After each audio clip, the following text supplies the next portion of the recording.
Good morning, everybody. Welcome to Bad Sydney 2024 edition. Welcome also to those joining us online, including those throughout New South Wales who are watching from their local libraries. Before we start today, I'd just like to acknowledge the Gadigal people of the Eora Nation as the traditional owners of this land, and we pay our respects to the elders past and present. My name is Michael Burge, and I'm delighted to welcome you today to the Metcalfe Auditorium here at the State Library for an interview discussion with authors Jonathan Butler on my far left, Duncan McNab in the middle, and joining us via live stream from the US is Steve Johnson. Can you hear us, Steve? Yes, I can.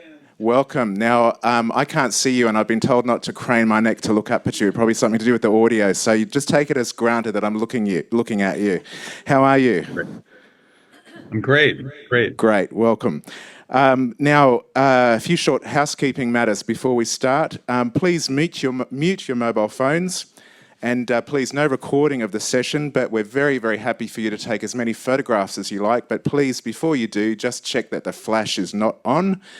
And if you'd like to post to social media, we've got a handle at Bad Crime Sydney and a hashtag, which is the same, hashtag Bad Crime Sydney.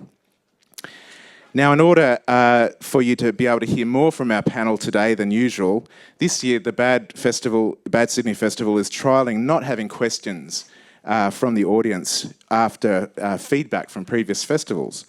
So you're welcome to talk to our speakers outside the auditorium after they've finished signing books today. Unfortunately, that means no book signing meetings for you, Steve, because you're whereabouts are you and which time zone? I am on the Pacific Coast in the LA area. It's still sunny here, around 5:30 in the afternoon in California. And how long would we have to wait to get a signed copy of your book? Are you coming back to Australia anytime soon?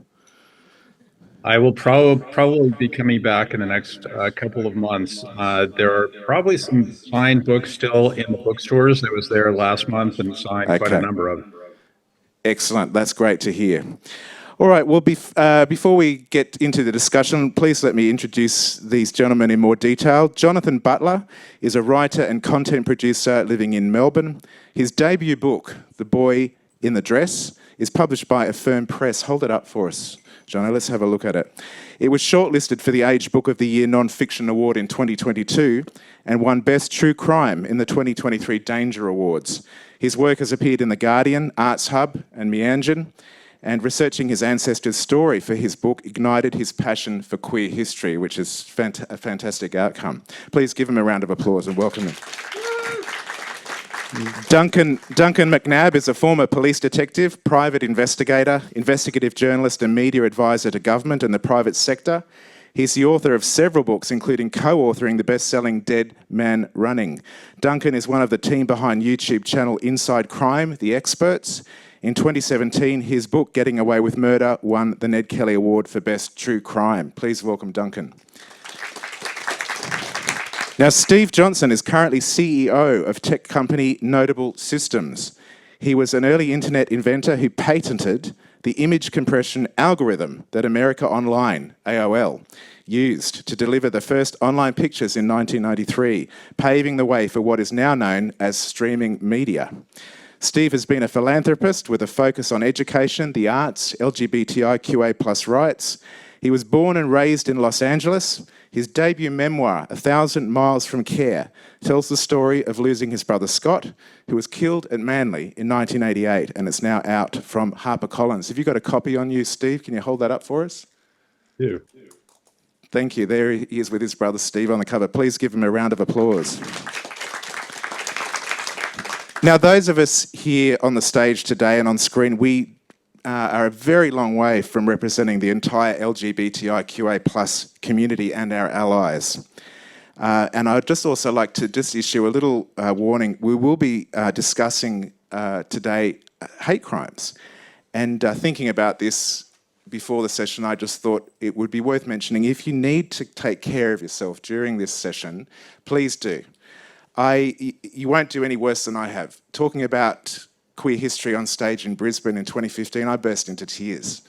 A sustained sort of silent crying that lasted for a good 5 minutes. So you won't probably won't do worse than I have. So please take care of yourself if you need to. We won't be offended if you need to duck out at any stage. Now, we're here today in a session called Queer Crossroads, the search for justice, or this moment in time we have, I believe, is it next week, Duncan, that the government... Thursday at 1 o'clock. Thursday at 1 o'clock, the state government, the Minns government, will give some kind of response to the 19 recommendations. I have them here. 19 recommendations. It's a very thin set of recommendations from Justice Sakar after the Special Commission of Inquiry into LGBTIQ plus hate crimes between 1970 and 2010. It is a pivotal moment in our state's history, particularly for queer people, and it's the focus of what we're talking about today. I think the achievement of the books that these three men have written on this subject is about capturing the truth. We're at the moment about to see if there'll be any action based on that truth. So that's the tension of the moment that we're in. I'm going to focus initially on their books and read sections of the blurbs of those books just to introduce you to their subject matter before we start the discussion. Steve's book, 1,000 Miles from Care. When Steve Johnson's younger brother Scott went over a cliff at Manly in 1988, the police deemed it suicide, but Steve never believed his brother would take his own life, and over the course of 3 decades he embarked on an arduous quest to find out what really happened to Scott. This book traces the steps Steve and his family and friends took to solve the mystery, including navigating an openly hostile police force, a maze of dead ends, and setbacks at every turn. And yet the quest ended with an extraordinary outcome, a stunning turnaround by police who apprehended a suspect 32 years after Scott's death. Now, Steve, my first question's for you. How do you even start to write a book like that, with that scope as its subject matter? Well, it wasn't short. I spent 5 years writing the book, and the ending kept changing. So I started after Michael Barnes, the New South Wales coroner in 2017, determined Scott was killed in what he termed gay hate homicide. And I started writing the book then because the police left me completely at a loss of what they would do next. In fact, they told me that they were not planning to do anything else. So I set about writing the book, and then Commissioner Fuller decided he'd put a fresh eyes team on it and ended up solving the case. And so there were plenty of twists and turns after I started writing the book. So when I first mapped it out, the ending turned out to be a whole lot different. And had you ever written a long-form piece of writing before, fiction or non-fiction? This is my first book. Incredible achievement, considering that. Did you need to prepare yourself to research the violence of Scott's death and recreate it for readers of the book? Well, I had done plenty of research along the way. So as you said, it was 30 years of attempting to get an investigation, and literally the investigation didn't start until the 30th anniversary of Scott's death. Every other police effort was to shut the case down. And so I spent plenty of time with my friends there in Sydney, and Duncan and I have known each other for a long time, and plenty of other people who joined in to tell me about the violence in that era, in the 70s, 80s, and 90s, and unfortunately that still continues today. So I had plenty of research, plenty of notes, and there was plenty on the public record that I could put into the book. It was just a matter of figuring out how I could make it short enough because there was so much to say. Thank you. The Boy in the Dress. Sorry, thank you for the mic. The Boy in the Dress, Jonathan's book. On a balmy Townsville night in 1944, young serviceman Warwick Meal is found beaten to death under a bridge. The Army and police do not, or will not, conduct a proper investigation, and history forgets the killer until now. Nearly 80 years on, Warwick's descendant, Jonathan Butler, dusts off the case and chases the leads that were there all along. The truth of this family legend and this little-known chapter in Australian military history is more complex and engrossing than anyone could have imagined. So, Jonathan, this is history that goes back even further than Steve needed to research. But when did you realise that this story could be such a compelling book? First of all, thank you so much for having me to the BAD Festival team. Really grateful to be here. So actually, in many ways, I don't think I would have written or researched this book if it wasn't for Scott's case. There was this mystery that sort of loomed large in my family. It was my grandmother's cousin who was murdered in 1944, and she was very close to him and was very, very upset about this murder that was never solved and the killer got away. That sadness that my grandmother felt definitely transferred onto my mother and then me as well. We always wanted to find a solution, but we didn't really know what. And when we heard about Scott Johnson's case and many other cases in Sydney, there were a few components of the two crimes that felt similar and similar enough to sort of look into. So my ancestor's name was Warwick Meal. He was only 20 years old in Townsville, and he was taking a nap on the banks of a river and was murdered entirely unprovoked. They couldn't find the killer. So, I guess the idea that, the killer got away, it happened outside. So I started, me and my mum started digging around, and sure enough, I found lots of evidence of similar crimes. There was a beat near the area that Warwick was killed. Crimes that followed a very similar pattern to Warwick as well. And I guess also one of the reasons why I sort of committed to this story for 10 years of my life, it was a labour of love, lots of research, lots of consulting the experts as well, is because there was a rumour that Warwick was gay. Now, this is 1944. Being gay was illegal in Tasmania until 1997. So when something's illegal, you don't want to write it down. You don't want to tell people. So doing early queer history is really difficult. But there was a rumour that he was gay, and there was a photograph of him wearing a dress. And growing up, I always knew that I was gay. I was really drawn to this photograph of Warwick wearing a dress because I like to do the similar thing, play with my sister's dresses and toys and Barbies. And I had the impression that made me wrong. So I was really drawn to this photo of Warwick in a dress because I was like, oh, there's evidence from the past that I'm not alone, that there's other boys like this. So yeah, it was definitely this mystery in the family that I definitely wanted to solve. And when I started digging around, I just found a fascinating part of Australian history that I certainly wasn't taught. And so I just had to write about it. So family history is hard enough. Queer history is exponentially harder. Did you face obstacles in sort of dredging up this family story that were unexpected obstacles to you? There was a little bit of resistance in the family, to be honest. There was one idea that I found quite baffling was this idea that it was shameful to have a murder victim in the family. I'm of the view that maybe it's shameful to be a murderer. But if you're the victim, there's no shame in that at all. Or the other idea that it might be disrespectful. But again, dedicating 10 years plus of my life to making sure that Warwick is remembered is probably, I see that as a sign of respect. But to be honest, it really encouraged me to have some brave conversations with family members. And I'm so glad that Warwick and this project created that space with my family to have those conversations. Oh, that's really wonderful. Now, Duncan's book, just let me get hold of it. Could you please hold your book up for me, Duncan? I'd like people to have a look at it.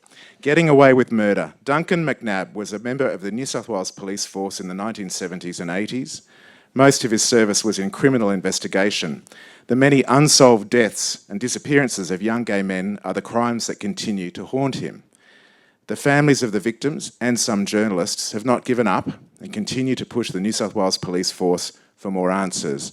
This book is the story of a unique time in our history when social change, politics, devastating disease, and police culture collided, and you could get away with murder.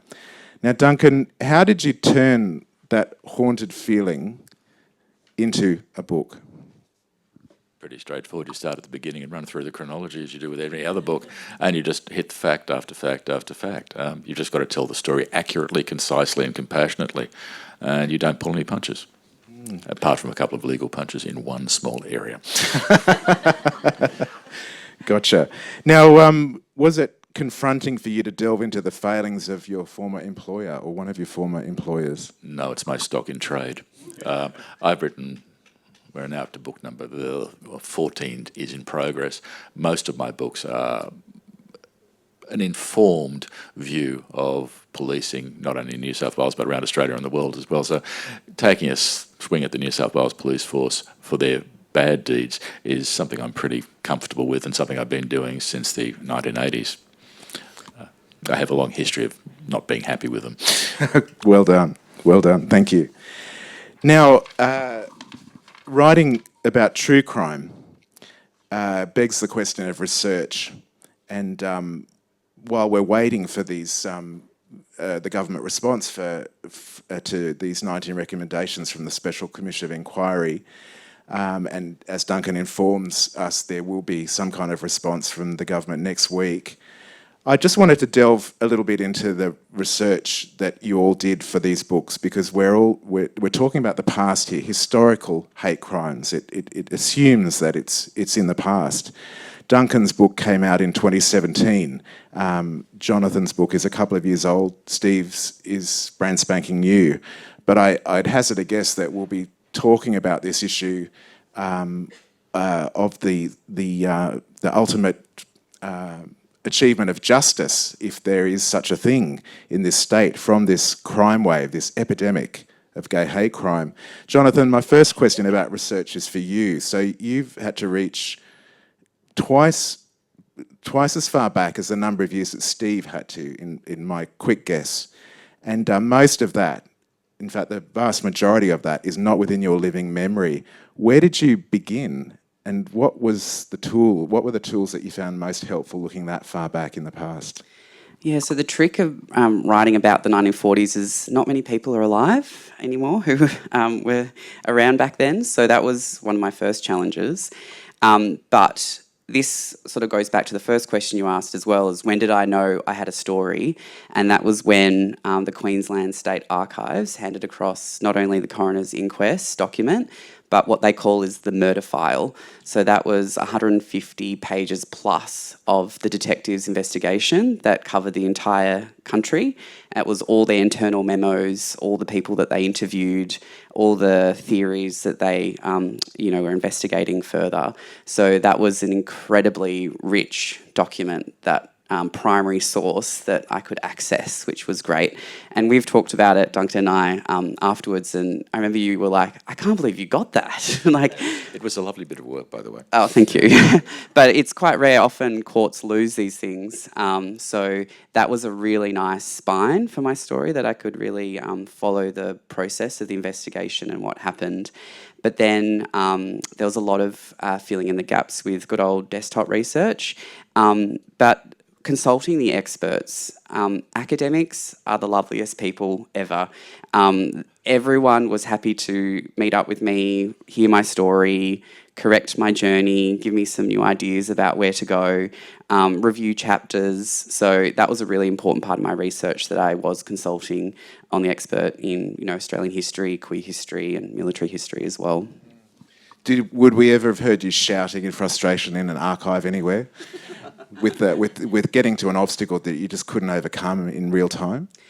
I think I think the fact that it was so long ago, and that the closest living memory I got to was a cousin who was maybe 10 at the time, and he could tell me about his cousin who actually committed a heinous crime. So that was wonderful to be able to talk to him and his memories. And when you can talk to people, you get that level of detail you can't get in the archives always. So, I would have loved to, talk to more people and get some more of that detail, but I'm very grateful I was able to get what I did. Now, I read your book after doing some reporting on the Special Commission of Inquiry. I was basically focused on rural and regional cases. That was the brief I was given, but I did come across a case the Gerald Cuthbert case. He was a 27-year-old man who was stabbed multiple times in his Paddington apartment in 1981. It's known that he was a gay man.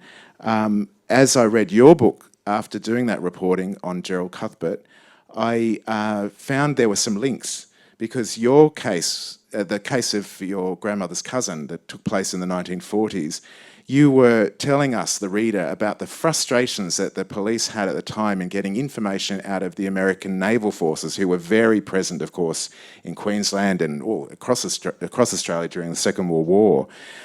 So I just wondered, I thought I'd need to ask you about that and the links that are drawn between your book and this Special Commission of Inquiry, because when Justice Sackar was making recommendations, his third recommendation out of the 19 was to try to draw some links between the American Navy and the Australian police. There's just these blocks to even interviewing members of the American Navy. What are your thoughts about that? Yeah, so one of the theories about who the killer was of Warwick was a sailor. So there was a few ships docked in Townsville at the time, and so the detectives went to a lot of efforts to chase down those ships and to make sure that all those people on those ships could be accounted for. Along that journey, there were a lot of hurdles. There was, I found evidence of outright lies. So some captains of the ship were saying, "Oh, we paid him off, he just left," but actually he deserted, this one sailor. There was other situations of the naval base not even allowing the detectives in to sort of talk to on try and identify killers. Warwick wasn't the only soldier to be murdered on the home front. There was another case in Cairns. He did say he was bashed up by 3 silly sailors. He mumbled before he passed away.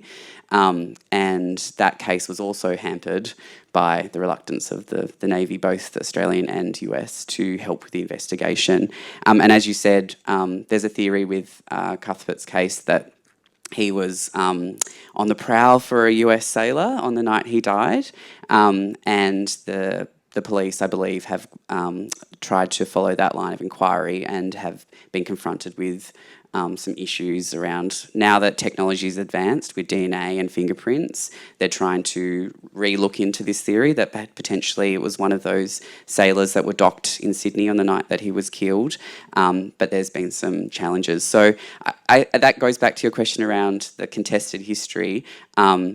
Obviously, most of the cases that we're talking about today are from the 70s onwards. Mine's the 40s. When I went into this project, I was like, well, this is 30 years before then. It doesn't exist. But I found a lot of examples of this type of gay hate crime was happening a lot earlier than the 1970s. Well, that's one to look out for. Recommendation 3, let's see, the US and Australia are allies, or we're supposed to be, so let's hope that there's some communication there to further the solution for the killing of Gerald Cuthbert. Steve, you certainly encountered what we've seen as an adversarial approach from the New South Wales Police towards your family and your allies. I love the way that you came to call this Team Scott, the people who were advocating for your brother. How did you approach the delicate process of capturing the experience of the New South Wales Police in your book? I imagine that it could have been termed as a bit of a legal nightmare. It certainly had legal flags on it in the editing process. How was that? How did you approach it? So you're absolutely right. The final mile was pretty tough, as Duncan knows. He kind of advised me during the legaling of the book, the legal review of the book, to hang in there. And it's usually tough with a book like this to make sure that you're being very careful with everyone that you're mentioning in the book, that you have your facts straight, that you have your opinions well-founded, because this is not a piece of journalism. This is a reporting of my experience. And so making sure that I distinguish between what was my experience, what was my opinion versus what was established fact was something that a whole lot of lawyers were involved with. And fortunately, in Scott's case, there was plenty on the public record, and so there were plenty of established facts. And as I said earlier, it became a question of what to leave out, because there was so much about Scott's case that had developed over time. One thing I'd say about your question about doing the research, one of the remarkable things about my brother's story is that even though there were constant revelations for 30 years, the revelations were always in a straight line. The biggest revelation, which came in about 22 years after Scott died, was when Jackie Millage, who presided over the Bondi inquest, determined that these three young gay men had probably been killed. Two of them she determined had been killed, and one most likely had been killed by gay hate assailants. And that news got back to me in 2005. So that was about 17 years after my brother died, and that was a windfall of information that I didn't have, that the police easily could have given me back in 1988. Instead, they said this is a place where people go to jump, particularly homosexuals. Did you know your brother was homosexual? As if that were a good enough reason to expect him to have killed himself. So 17 years later, I learn about this scenario of teen gangs going to these out-of-the-way places called gay beats, where they'd assault and rob and sometimes kill the men who were there. Led us to really open our family's investigation. We went to the police at that time, and they basically kept assuring me this was not a crime, this was a suicide. So we kept advancing forward, and remarkably, each time there was a breakthrough in the case, and I'd say Michael Barnes's inquest in 2016 and 2017, where he had about 50 people take the stand, including beat users, wonderful men who voluntarily took the stand to describe what it was like in these beats, and in particular the Manly beat back in the late 80s, where you were out of the way. It was tough to be openly gay back in the 80s, obviously. And so this was a place where you go be free and hang out with your friends and meet new people. And some of them described it in great detail. We'd go up there, and there might be a couple of dozen of us in Speedos or less. And the inquest opened a window into this period. It opened a window not just for me, but for everyone in Australia, really, because it was well covered every day. It was a 17-day inquest. Every newspaper, every major newspaper carried the latest news, and it told the public there, the people there who had been following my brother's case, that there were a whole lot of other cases as well, and that the police were not doing enough about it, and most likely thought of these victims as not deserving of adequate investigations. And so finally, when Commissioner Fuller put this Fresh Eyes team on it in 2018, Detective Chief Inspector Welsford, who was not on the homicide squad, he was in the child abuse and sex crimes unit, truly Fresh Eyes team, took another look at this and finally apprehended the suspect. That suspect was part of one of the gangs that we had known for 15 years. And so the revelations tended to be confirmatory. And so the research that we did simply accumulated along this path that kept proving that the police should have apprehended or brought in for questioning the usual suspects, the kids who were known to be gay bashers, to question them after Scott's body was found, and never did. And so finally, when Scott White was arrested, the story was almost complete, and the story of the teen gangs being given basically immunity back then by the Manly police was actually brought to to even clearer light by the Sacker Commission, who put many of the police officers on the stand to question them about their approach back then. Now, you sit on the inaugural LGBTIQA plus Consultative Committee of New South Wales Government and Police. It's a bit of a mouthful, that. It's aimed at helping shape the New South Wales Police response to Justice Sackar's recommendations. What are your thoughts about that process to date, considering that your second meeting will take place in October and we have the government response due next week? How is that committee going?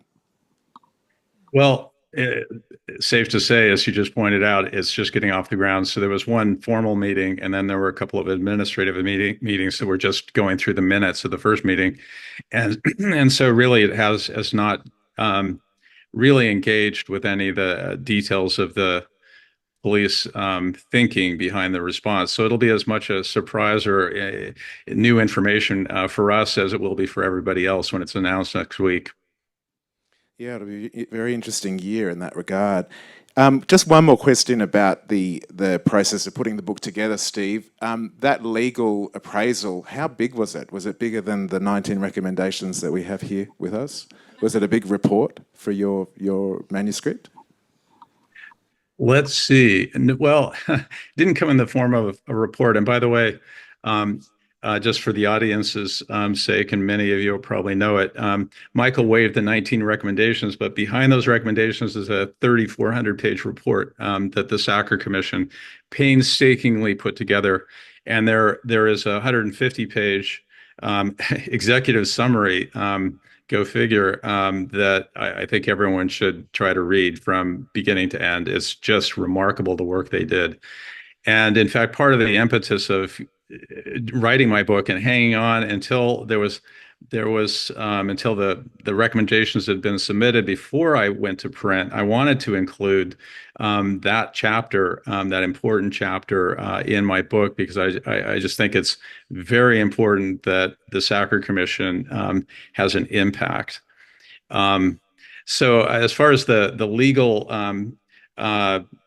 gyrations to get my book across the line, really it was about just going through every single line of the book to make sure that there wasn't anything out of line that I was saying about anybody, or that I wasn't printing a name that was excluded, that was suppressed. This is the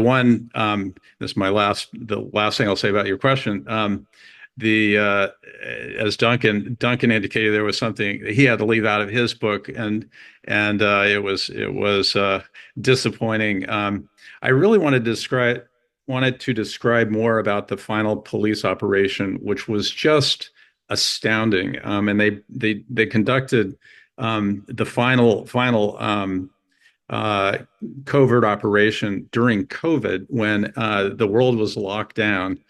And the ruse of the covert operation, the central piece of it is suppressed and can't be written about.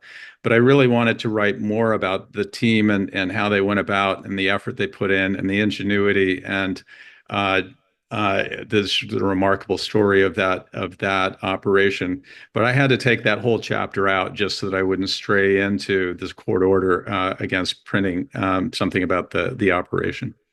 That's an interesting outcome for you. But for anyone who does want to actually have a look at that, there's a documentary made about the case called Never Let Him Go, which I believe is on the Disney Channel. And that section that Steve was talking about is covered in that documentary. Duncan also appears as an advisor in that documentary. It's a fascinating extra facet to this story, to Steve's book. But Duncan, let's turn to your book. I can't tell you how well thumbed my first copy of this was. I did that thing, I loaned it to someone and never got it back. Duncan's Never ever loan books. Make them. Gee whiz, make them buy a copy. Yes, exactly. I thumbed my way through it because it really, as far as I understand it, it was one of the first mainstream examples of being able to actually take in the whole darned issue of gay hate crime in this state in order. And I think it was such a courageous stab, if you like, of actually just getting that getting that document down. And as I said, I relied on it many, many times, and I happily bought another copy online. Unfortunately, it's not available to buy, but I do encourage you to find it in your library, because it is, even though it's was published in 2017, it's still got it's still reading the cases in order of their occurrence and the mitigating factors of the state that went into the whole darn thing. It's fascinating in Duncan's work. But Duncan, I wanted to know what research you relied on, because we all know that there have been many, many people who, from criminologists to researchers to former police officers to family members, who have helped to piece this whole thing together. What research of other people did you rely on to create this book? You start a book like this, before you do any of that, you actually go and find out who did what when. That's the basic. Chronology is absolutely imperative when you're writing crime. If you get the chronology wrong, you'll stuff it up, which is why so many investigators get it wrong as well when they have confirmational bias. The story will lead you to the end rather than the end will lead you to the story. And anyone who does it the other way around really screws it up. First thing you start off with any book is you go back to the contemporaneous press, which back in a certain couple of years back, you'd actually get a clipping file from a newspaper organisation if you buttered them up. These days, the best resources you'll have probably would you start with Trove at the National Library, which needs to be, by the way, incredibly better supported than it is. But Troves are wonderful. Once you actually work out how to search Trove, which can be a bit of a pain in the backside, it's a terrific. It's contemporaneous reporting from pretty much the first newspaper ever published in Australia through to mid-90s, I think they're up to now, so it was perfect for me. And you just research every crime. You go back to court records, a lot of which are online, which is good these days.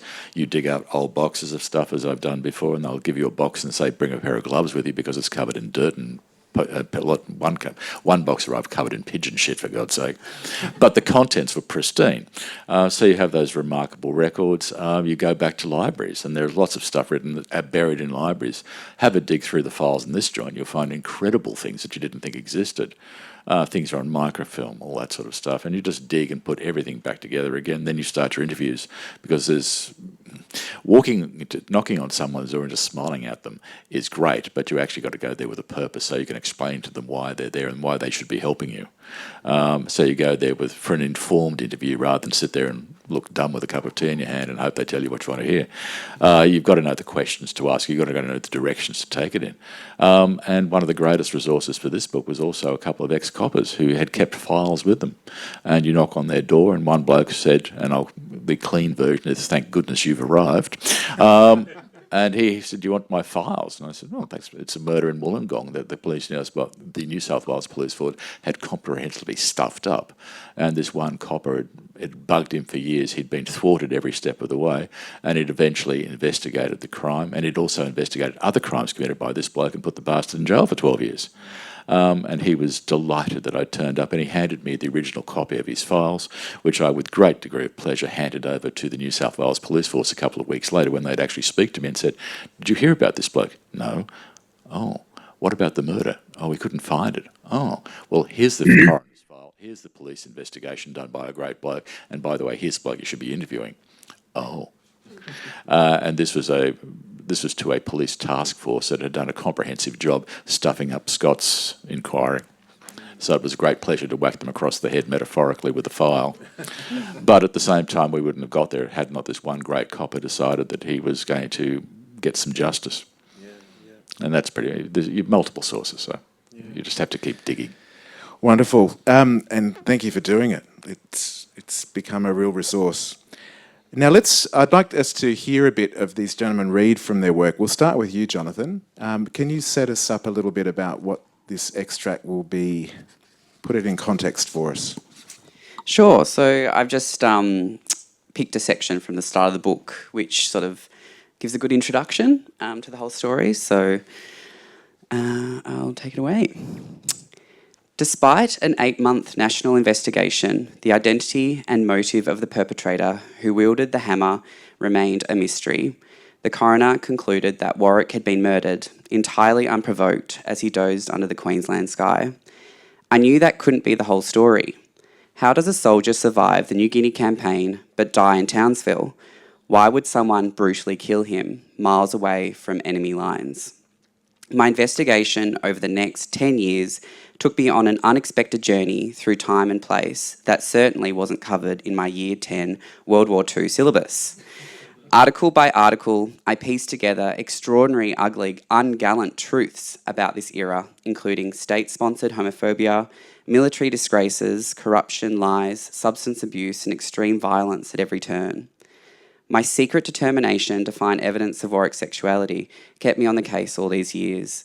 I, like countless other queer people from across the world, have had many external and internal battles over my sexuality. But what I gained in the process of my research was cathartic. It helped me reflect on my own life and discover the truth about Australia's queer history. I spoke to experts who had helped disprove the long-held myth that only straight people served in our country's wars.